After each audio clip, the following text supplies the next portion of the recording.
Los Angeles, Sunset Boulevard. Among the glittering lights and overpriced cocktails lies a quiet little bistro, unassuming, elegant, and owned by none other than Hollywood's most humble superstar, Keanu Reeves. Tonight, Keanu walks in not as an actor, not as a celebrity, but as a regular customer at his own restaurant. No press, no fanfare, just a quiet evening alone. As he steps through the front doors, a young hostess, eyes tired, voice trembling, welcomes him without knowing who he really is. And then, almost like a whisper she didn't mean to speak aloud, she mutters 6 words that stop him cold. This job is a nightmare. And in that moment, Keanu doesn't just hear frustration, he hears a cry for help. If you are excited to hear this story, please comment yes below, so we know you are still here. Tucked between a neon-lit taco joint and a rundown record store, Satori Bistro didn't scream celebrity hotspot. No red carpet, no velvet rope, just a modest wooden sign and the soft flicker of amber lights through frosted glass windows. But that was exactly how he wanted it. Keanu Reeves wasn't in the business of showing off. He'd opened Satori not as a business venture, but as a passion project, a quiet place that reflected everything he stood for. Simplicity, humility, and a touch of soul. Hang tight before we continue. Tell us in the comments where you're watching from. And if heartfelt stories like this warm your soul, be sure to subscribe. Tomorrow, we're back with something even more special. You see, a few years back, Keanu had spent a lot of time eating alone on film sets, in hotel rooms, on long drives between cities. Somewhere along the way, he'd started sketching out ideas for a restaurant. Not one of those cold, hyper-trendy places where food looked like abstract art and the staff wore fake smiles. No, he imagined something warm. A space where people could actually feel seen. A place where the food didn't just fill you, it meant something. And when he finally had the time and means, he brought that vision to life. He worked with local chefs, hired staff from the community, and even refused to put his name on the building. The whole idea was to let the place breathe on its own, to be something real in a world full of pretense. Of course, people eventually found out he owned it. Whispers spread, paparazzi came and went. But over time, the hype settled down, and Satori became what it was always meant to be, a haven. Regulars returned for the food, yes, but also for the peace, for the kindness, for the atmosphere that felt more like someone's living room than a Hollywood dining room. Keanu, though, rarely visited during peak hours. He didn't like being a distraction. He'd stop by in the morning sometimes, checking in on the kitchen, joking with the early shift staff, sometimes even helping with deliveries. But the dinner crowd, that was different. That was when the place was buzzing, and he preferred to let it run on its own. That night, however, something pulled him there. No schedule, no entourage, just him, quietly slipping through the side entrance, dressed in jeans and a worn jacket, hair tied back in a low bun. To most people, he looked like any other local, slightly familiar, but just out of reach. Inside, the restaurant hummed with the low murmur of conversation and the soft clink of silverware on ceramic plates. Jazz played low through vintage speakers. Candles flickered. Servers moved gracefully between tables, balancing plates of butternut squash, ravioli, and seared salmon. Keanu stood for a moment near the entrance, just taking it in. The space he dreamed about, built from scratch, filled with strangers, laughter, life, and that's when she approached. The hostess, early 20s, blazer slightly too big, eyes darting from table to table like she was counting something in her head. Maybe reservations, maybe seconds until the next wave of stress hit. She greeted him with a half smile, the kind that looked practiced, not natural. He nodded politely, She asked if he had a reservation. He didn't. Her eyes flicked to the seating chart, then back to him. There's a bit of a wait. She said, about 20 minutes. Are you okay with that? Keanu just smiled. No problem. And as she reached for the menu to hand him, she muttered something so low it wasn't meant to be heard. But he heard it. This job is a nightmare. He didn't say anything at first, just looked at her, and not in a judging way, but in that deep, quiet Keanu way, the way that said, I'm listening. She blinked, realizing what she'd said, and stiffened. Sorry, I didn't mean that. It's been a long week. He nodded slowly, as if he understood more than he let on. Long weeks have a way of telling the truth, he said gently. She chuckled, embarrassed. I shouldn't complain. I'm lucky to have a job at all. But Keanu just smiled again and took a seat on the waiting bench, as if that little moment hadn't just shifted the entire energy of the night. Because it had, not just for her, but for him. He didn't know exactly why yet, but something in her voice, in the weight of her words, stayed with him. It wasn't the complaint that struck him. It was the fatigue behind it, the kind you can't fake, the kind that means something is broken, not just in a shift or a system, but in a person's spirit. And Keanu had seen enough broken spirits in his life to know you don't ignore them. So he sat and waited, not just for a table, but for a closer look at a place he thought he knew. And what he found that night would shake him more than any scene he'd ever filmed. They called his name about 20 minutes later. Table for one. Mr. Reeves. The hostess didn't say it. Another server did, a young guy with an apron stained from the kitchen rush. He didn't seem to recognize Keanu either. That was fine. Preferred. Even. The table was small, tucked into the corner near a window, half shielded by a potted plant, a perfect place to disappear. To observe. From that spot, Keanu could see most of the dining floor, the bar, the kitchen pass, the front desk, and especially the young hostess. She was back at her post now, arms crossed tight, shifting her weight from foot to foot. Every now and then, she glanced at the clock on the wall like it was taunting her. The fake smile returned whenever someone approached. But you could tell it took effort. The kind of smile that's less about greeting a customer and more about surviving another minute. From a distance, the night looked normal, smooth, maybe even elegant. But up close, you could spot the cracks. It started when a party of 6 showed up without a reservation. She tried to explain the wait time, offered to take their number, and suggested a drink at the bar. But one of the men in the group, dressed in a suit too expensive for a Tuesday, wasn't having it. His voice got louder. His arms waved wider. He wanted a table now, as if his money came with a throne. Keanu watched as she stayed calm, apologizing, offering solutions, deflecting his insults with the mechanical poise. But as the group finally backed off, muttering under their breath, she turned and whispered something to herself. He couldn't hear what it was, but her shoulders dropped just slightly, like a balloon deflating in real time. Next came the phone call, a long one. Her eyes narrowed, her lips tightened. She kept glancing over her shoulder like she didn't want anyone to hear. At one point, she covered the receiver and exhaled through her nose, sharp, like she was holding back a scream.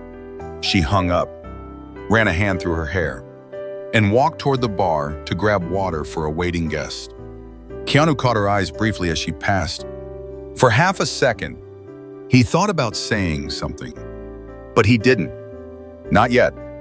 Instead, he flagged down a server. "Excuse me," he said softly. "What's her name? The hostess?" The server leaned in. "Emily. She's newish. Been here for a few months. Is she doing okay tonight?" The server shrugged. "Better than some, worse than most." Then he vanished into the kitchen. Keanu sat back in his chair, watching the rhythm of the place like it was a living thing. His dinner arrived, a plate of roasted duck with plum glaze, mashed parsnips, and grilled greens. One of the specials he'd helped put on the menu last year. He barely touched it. Instead, he watched Emily. About 20 minutes later, the manager arrived. He was easy to spot. Tan blazer, Bluetooth earpiece, walking too fast for someone who wasn't actually doing much. He didn't greet the staff, didn't smile, just moving from station to station, whispering, checking things, adjusting the volume of the music like it was the root of all problems. Then he went to the front. Keanu couldn't hear the whole conversation, but he saw the tension, saw the way Emily straightened up, the way her lips thinned, the way he leaned in too close and pointed toward a table near the window like she'd done something wrong. She nodded a few times. Then he walked off without waiting for a response. She stood there, frozen for a beat, then turned and walked toward the kitchen, but not through the swinging doors. She veered left toward the staff hallway, a place customers weren't meant to see. Keanu rose from his seat. He didn't rush, just folded his napkin, set it down, and walked to the hallway she disappeared into. He didn't enter, just leaned gently against the wall, far enough to respect space, close enough to listen. He heard nothing for a while, then a soft, stifled sob. And there it was, the moment, the raw human moment buried beneath layers of uniforms and name tags and scripted greetings. She hadn't cried during the rude customers. She hadn't cried during the angry phone call. She hadn't even cried during the manager's passive-aggressive scolding.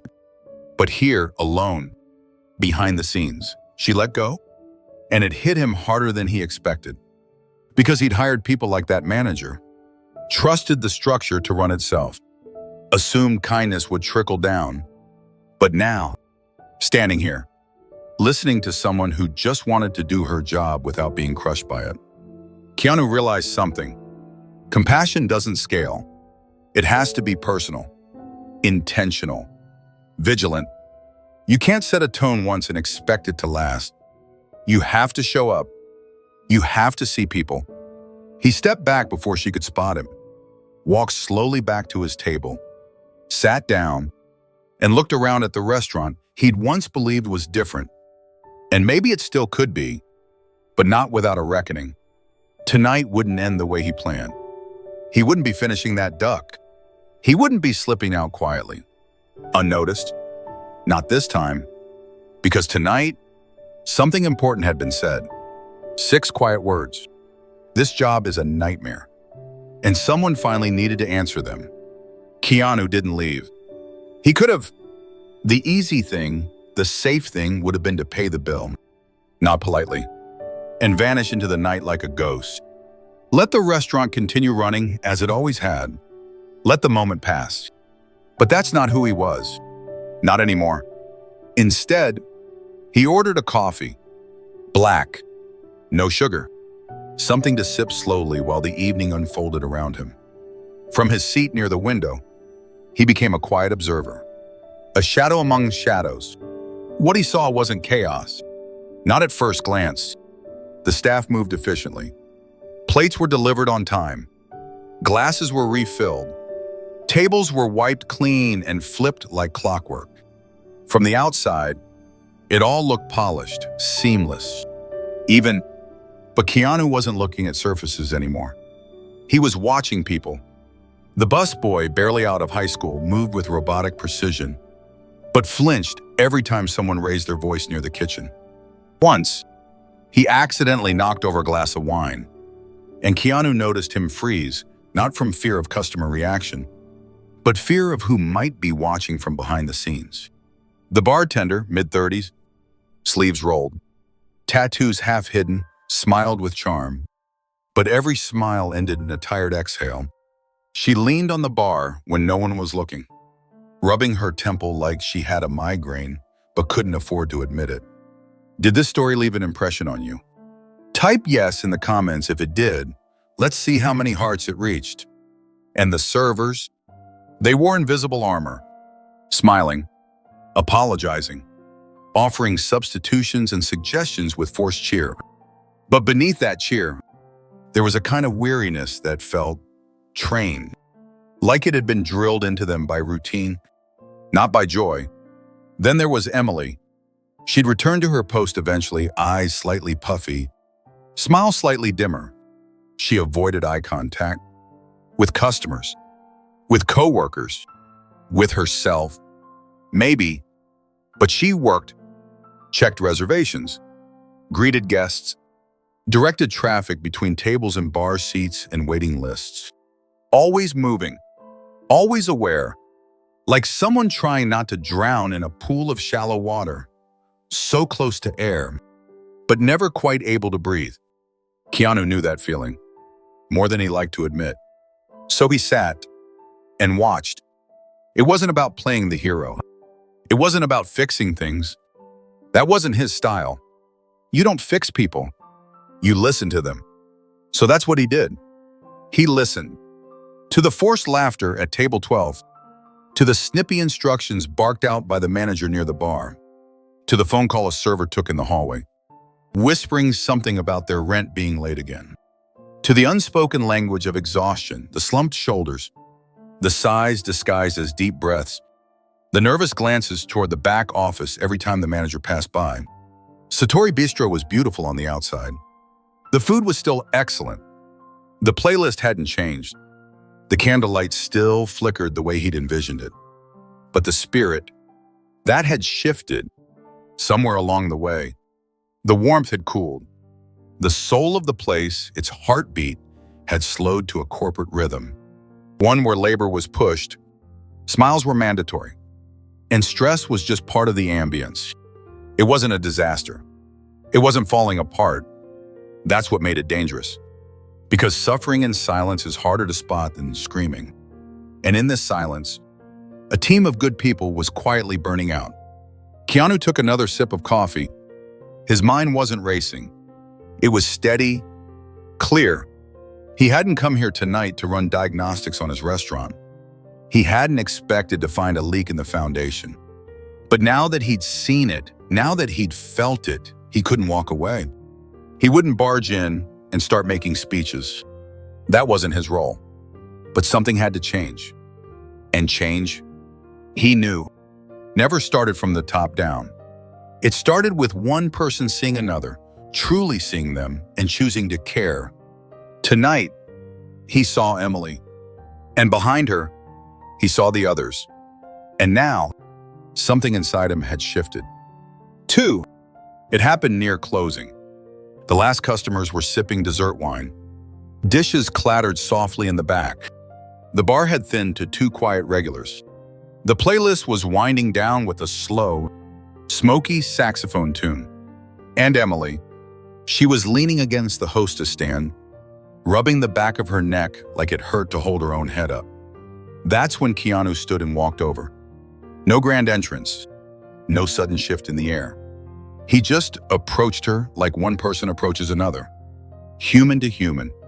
"Emily," he said gently. She looked up, startled. Yes. "Do you have a minute?" She glanced toward the kitchen. Her eyes flicked instinctively to where the manager had vanished earlier. "I'm not in trouble, am I?" she asked, voice low, laced with worry. Keanu smiled. Calm and steady. "No, just wondering if you'd sit with me for a few minutes." She hesitated, then nodded. "Okay, I think I can do that." They sat at his table, the corner one, half hidden behind the plant. He pushed the chair out for her like a gentleman, but didn't play it up. Just real. For a moment, neither of them said anything. The hum of the espresso machine filled the silence. Emily's eyes dropped to her lap, then slowly rose to meet his. "I know who you are," she said, almost apologetically. He smiled faintly. "Most people do eventually." She laughed, nervous. "I'm sorry I said what I said earlier. I shouldn't have. I didn't mean." "You did?" he interrupted gently. "And that's okay. Because it was honest. Her eyes widened. She wasn't used to that. People didn't usually reward honesty in jobs like this. He leaned back in his chair, arms relaxed. I built this place because I wanted it to feel different, like a safe place for everyone, not just the customers. But tonight, I realized maybe I've been gone too long. Maybe I stopped paying attention. She looked down again. It's not terrible or anything. It's just hard. We're short-staffed. Schedules are all over the place. The manager yells sometimes, not in front of guests, but still. And when customers come in angry or entitled, we're expected to just take it. Keanu nodded, listening deeply. No judgment, no flinching. Some days, she continued, I go home and cry in my car for 10 minutes before even walking into my apartment, just to let it out, because I can't do it at work. I can't crack. He didn't speak, just let her talk. You know, she said, I used to love hospitality, making people feel welcome, helping them have a good night. But lately it feels like I'm just a shield, blocking everyone else's stress from hitting the kitchen staff or the servers. I absorb it all and smile. She gave a bitter laugh. I've gotten good at pretending I'm fine. Keanu's expression didn't change, but his silence shifted. It wasn't the silence of not knowing what to say. It was the silence of letting someone feel heard. Then, softly, he asked, do you feel safe here? That question stunned her. Not, do you like it here? Or are you happy? No platitudes. Do you feel safe? She hesitated. I feel watched. Sometimes I feel useful. But no, I don't feel safe. He nodded once. That's the part I got wrong. What do you mean? When I opened this place, he said slowly, I thought I could build a space that protected people just by setting a tone, hiring kind people, and putting good food on the table. But I forgot that buildings don't protect people. People do. Culture isn't something you build once. It's something you check in on. Every day. Emily blinked, unsure how to respond. He continued, his voice soft but steady. I don't want you to dread walking in here. I don't want anyone here to feel invisible, or disposable, or afraid. That's not why I built this place. She looked down again, overwhelmed. Thank you, she whispered. No one's ever said anything like that to me in this job. Ever? Keanu smiled faintly. Then it's long overdue. Another silence passed. But this one was different. Softer. Lighter. Then she asked something he didn't expect. Why did you really come in tonight? He paused, thinking, I don't know, he said honestly. But maybe I was supposed to see something. Maybe someone. Emily smiled, not the forced kind. A real one. Small. Tired. But real. She stood to return to her station. But before she walked away, Keanu said one last thing. You're not a shield, Emily. You're a person. And starting tomorrow, things will change. Her eyes filled with cautious hope. She nodded once and walked away. And Keanu sat there, alone again, but something was different now. The air had shifted, not because a celebrity made a speech, but because two people shared the kind of truth that most places never make room for. The next morning, the staff of Satori Bistro arrived to find something strange. Keanu Reeves was already there. Not in a suit, not in sunglasses, not with a film crew or some PR handler trailing behind him. Just jeans, a black t-shirt, and that calm presence that was somehow both unassuming and magnetic. He was sitting at the bar with a notepad and a half-empty cup of diner coffee. No entourage, no cameras, just Keanu. The staff exchanged cautious glances. Most of them had only heard whispers of what happened the night before. Something about Emily and Keanu talking. Something about him staying late. Nobody knew details, but they felt something had cracked open. And now, here he was, before the manager, Before the chef, before the first customer, he looked up and smiled. "Morning," he said, like he was just another guy clocking in. The silence that followed was the kind of silence that usually precedes a meeting. You don't want to have. But what came next surprised them. Keanu stood, walked to the center of the dining room, and spoke in that same soft voice that always made people lean in. "I want to say something," he began, "and then I want to listen." The room stilled. Even the chef peeked out from the kitchen. I opened Satori because I love the idea of people gathering in a place that felt like home. A place where everyone, staff and guests, felt seen. But somewhere along the way, I forgot that places don't stay that way unless we fight to keep them that way. He looked around the room, not at anyone in particular, but somehow, everyone. I've been gone. I trusted that things would run smoothly. And from the outside, they did. The food's great.